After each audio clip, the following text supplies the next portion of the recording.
Salut YouTube! J'espère que vous allez bien. Je suis trop contente de vous retrouver aujourd'hui pour une nouvelle vidéo. Si tu ne me connais pas, moi je m'appelle Marie-Lise, je suis professeure de yoga et sur cette chaîne on parle de yoga mais pas que. J'aime bien venir explorer un petit peu la notion de liberté et du coup aujourd'hui pour cette vidéo on va venir parler de ma consommation et surtout ma relation à l'alcool parce qu'aujourd'hui ça fait 3 mois que j'ai arrêté de boire. Du coup, je vais d'abord commencer par vous expliquer un petit peu le contexte, mon histoire avec l'alcool. Euh, et ensuite, je vais vous parler un petit peu de comment est-ce que l'alcool fonctionne dans notre cerveau, avant de vous expliquer qu'est-ce que ça fait sur moi ces 3 mois sans alcool. Mais avant, si c'est pas déjà fait, je t'invite à venir t'abonner à cette chaîne, à liker cette vidéo et à mettre un petit commentaire. Du coup, pour remettre un petit peu les choses dans son contexte, donc moi j'ai grandi avec un père qui était alcoolique mais intégré socialement. C'est-à-dire que il a toujours eu son emploi, il a toujours réussi en fait à vivre au quotidien quoi avec cet alcool. Et à côté de ça, j'avais ma maman qui était à l'encontre, enfin totalement contre l'alcool du coup, et qui avait peur même que ses enfants aient le gène de mon papa de l'addiction. Je pense que j'ai ma première consommation d'alcool, ça devait être à ma naissance, avec une goutte de champagne sur mes lèvres pour souhaiter la bienvenue. Ensuite, quand j'étais petite, pendant les repas de famille, on avait le droit au sucre. Je sais pas si vous connaissez, mais en gros, vous trempez le sucre dans de l'agneau et ensuite vous mangez le sucre. Puis quand j'ai grandi, toujours au repas de famille, j'avais le droit de goûter à la fin des verres de vin. Et ensuite, je pense vers 12-13 ans, ma sœur me gardait de temps en temps avec des amis à elle. Et ma sœur est âgée de 8 ans de plus que moi. Et du coup, je buvais une bière avec eux, quoi. Ensuite, au collège, je pense que j'ai dû boire genre un panaché ou une bière en troisième, un truc comme ça. Et ensuite est arrivé le lycée. Et avec le lycée, bah, les premières soirées vraiment alcoolisées. Je pense que ma vraie première grosse soirée, ça devait être soit fin seconde, soit fin première, je me souviens plus très bien. Et du coup, bah, là, c'est le moment où en fait, tu sais pas du tout gérer ta consommation d'alcool, où tu vas à l'excès, où enfin, moi, je me suis mis dans des états où jusqu'à ne plus me souvenir de qu'est-ce qui s'était passé, jusqu'à vomir. Voilà, ça restait quand même des soirées très rares dans l'année, comme j'étais au lycée, mais il y en avait quand même. Ensuite est arrivé les études, et du coup, là, j'avais une consommation beaucoup plus régulière d'alcool. Je retrouvais mes amis en fait après les cours au bar, on buvait des bières, ensuite on allait en soirée, euh, soit en boîte, soit aller voir des concerts. Il y avait aussi des festivals l'été. Quand je partais en vacances avec mes amis l'été, on buvait du soir au matin. Et c'était vraiment une relation à l'alcool à ce moment-là très festive, très sociale, où en fait bah, je voyais des gens et je buvais de l'alcool. C'était un moment très joyeux, voilà, ce qui me faisait du bien. À cette époque-là, je me posais absolument aucune question sur ma relation à l'alcool. Ensuite, j'ai eu une rupture amoureuse qui a été très difficile. Euh, et là, vraiment, ma relation à l'alcool a changé et je buvais plus pour oublier en fait ma douleur, pour fuir quelque part la vie et pour me déconnecter de moi et juste être dans la fête et dans la déconnexion en fait à mes sentiments, à mes émotions. Et du coup, là, c'était à nouveau très régulier. Je pense plusieurs fois dans la semaine. J'y associais également d'autres substances. Ensuite, ça s'est un petit peu calmé, cette période-là. Mais je continuais à avoir toujours cette relation à l'alcool festive et sociale. Puis je suis partie en voyage pendant 2 ans.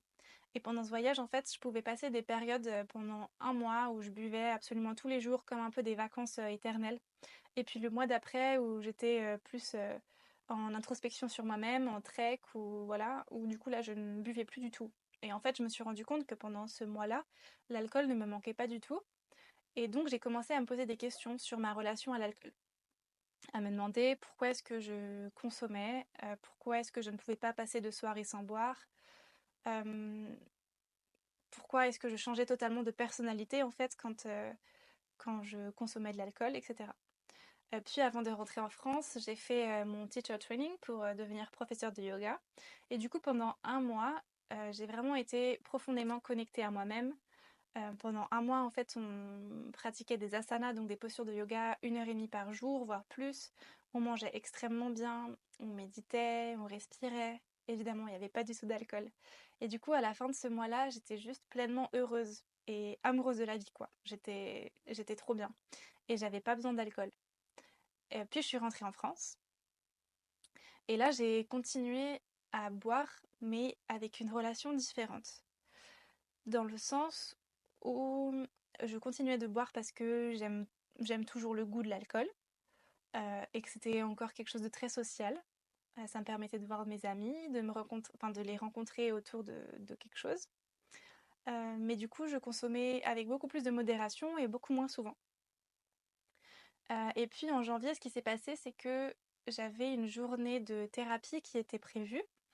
Et pour cette journée de thérapie, en fait, en amont, je ne devais pas boire d'alcool ni de café et avoir une alimentation vraiment très précise pendant 2 semaines.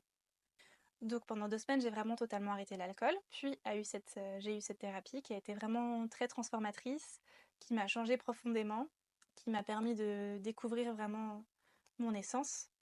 Euh, et en fait, à la suite de cette thérapie, bah, j'avais plus envie de boire d'alcool parce que j'étais très bien sans. Et du coup, au début, ça a été un peu compliqué parce que je me suis rendu compte que j'avais énormément d'amis que j'avais du mal à voir sans alcool.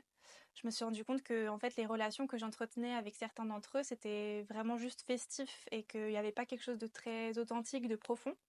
Et donc, bah, j'ai un peu coupé les ponts avec certains. Et ça a été difficile, quelque part. C'était comme un peu un deuil d'une part de moi-même. Ça veut pas dire que je les reverrai jamais, hein, mais c'est juste que là, actuellement, j'avais besoin en fait de couper un petit peu, de me sortir de ça. Ensuite, j'ai passé ma première soirée sans boire. Et là, ça a été très compliqué.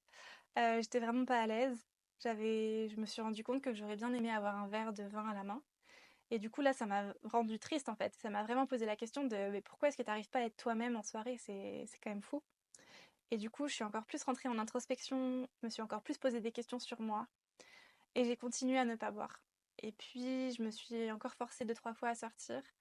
Et maintenant, bah, j'arrive à sortir et à être pleinement heureuse, joyeuse, à danser, à me lâcher complètement, à être vraiment moi, sans alcool.